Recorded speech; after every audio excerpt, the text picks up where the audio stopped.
So if you had to define the largest set of non-negotiable guardrails needed to scale beyond pilots, what are they, and what do you deliberately leave out at the start to avoid slowing down adoption? I'll probably give that to you, Raji, because on the computer says no initially. But yeah, no, and I'll dovetail into that. Yeah, sounds good. Yeah. So minimum, you must have enterprise data protection. There are 5 parts that we can talk about a little bit later. So that's basically making sure that whatever you send to those models are not used for training, your data is safe. There's a number of elements around. You must have responsible AI practices in place. So bias, things like that. Those 2 are given. And then you should have your release management, dev, test, prod kind of structure there when you go in there. So those are non-negotiable. And I think Chris mentioned around AI policy, how that must be in place. The other thing I say is pick a use case that's internal. Don't roll out to customers or customer facing, but do it internally first, because then you can reduce the risk exposure. You can keep it within your tenancy. The liability around AI making mistakes is low. Pick simpler use cases that have a bigger impact.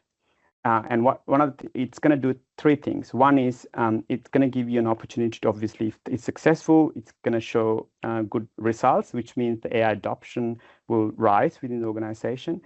It's going to be a good opportunity for staff to learn how to use AI. And then, of course, once you get the success, the first few projects, then you can move on to more complex things, even external. Depending on the study, I think you mentioned 75% of AI projects fail, or 80%, depending on which one you look at. So it's really important to pick those use cases that are high impact, but roll out internally first. Yeah, and just to add to that as well, and the reason why I asked Raji to answer that question first, because everything has to be secure by design in nature.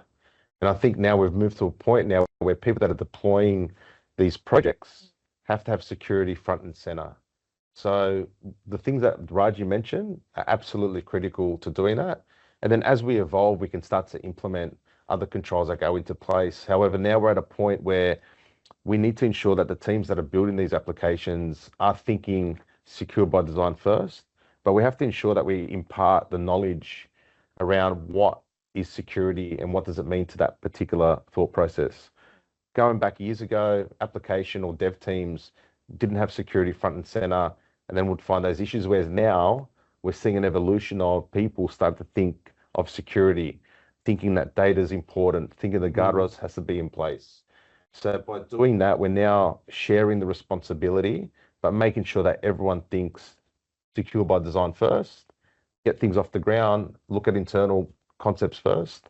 Then as we start to roll out, we start to look at, okay, what are the other measurements that we have to put in place?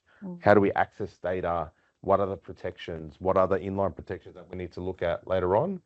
But having the secure by design first mindset inherently within the team is super important, because then they don't have to think, oh, what would the security team think about this? At least we have comfort that they're thinking in that mindset already. Yeah, and going beyond the security team, as you said, like correct. A bit more.